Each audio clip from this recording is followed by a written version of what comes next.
दोस्तों, एक डॉक्टर का कहना है कि कल शाम क्लिनिक पर पहुंचकर मरीज देखते अभी मुझे 15 मिनट हुए थे कि अचानक बाहर से शोर सुनाई दिया। मैंने अपने असिस्टेंट से वजह पूछी तो उसने बताया कि कुछ लोग एक बूढ़ी अम्मा को बेहोशी की हालत में लेकर आए हैं। मैंने जाके चेक किया तो अम्मा जी का ब्लड प्रेशर बहुत कम था। साथ आए लोगों से पूछने पर पता चला कि अम्मा जी आटा लेने के लिए सुबह से लाइन में खड़ी थी और अचानक बेहोश होकर गिर गईं। जरूरी इलाज करने पे कुछ देर बाद अम्मा जी होश में आ गईं। होश में आते ही घबराकर अपने पैसों का पूछने लगी। अम्मा जी को उनके पैसे दिए गए जो कि 10 और 50 के कुछ नोट थे और साथ में आया एक शख्स मेरे असिस्टेंट को पकड़ा के चला गया था। पैसे देखकर अम्मा जी कुछ पुरसुकून हो गईं। अम्मा जी से उनके घर वालों के राब्ते नंबर के बारे में पूछने पर उन्होंने बताया कि घर में कोई फोन नहीं है। वो पास के एक गांव से आई हैं। उनके शौहर फौत हो चुके हैं। एक बेटा है जो कि हर वक्त नशे में धुत रहता है और एक बेटी है।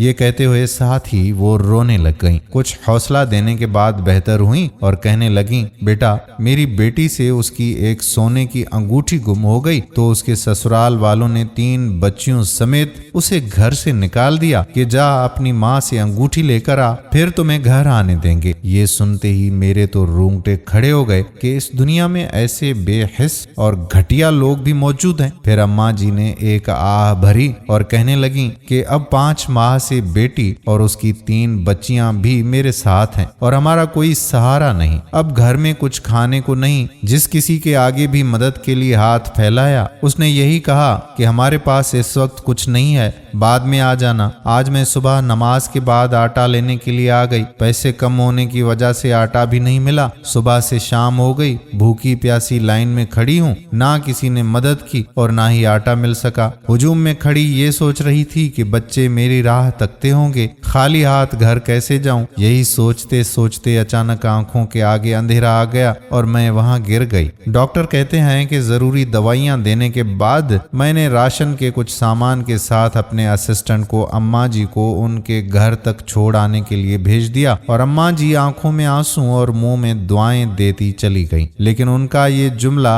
अभी भी मेरे कानों में गूंज रहा है कि बेटा, कोई मदद ही नहीं करता। खुदारा अपने इर्द गिर्द के जरूरतमंदों का ख्याल रखें। नेकी का कोई वक्त नहीं होता। क्या पता कि किसी भी वक्त की गई कोई छोटी सी नेकी कब पूरी जिंदगी की नेकियों से ज्यादा अफसल हो जाए। दोस्तों, उम्मीद करते हैं कि हमारी ये वीडियो आपको जरूर पसंद आई होगी और अपने दोस्तों के साथ इसे शेयर भी करेंगे। ये कहानी थी डॉक्टर अहमद कमर मलिक की जो आपकी खिदमत में पेश की गई। वीडियो पसंद आई हो तो शेयर जरूर कीजिएगा। आने वाली वीडियो तक अपने मेजबान कादिर बख्श कल्होड़ो को इजाजत दीजिए। अल्लाह हाफिज।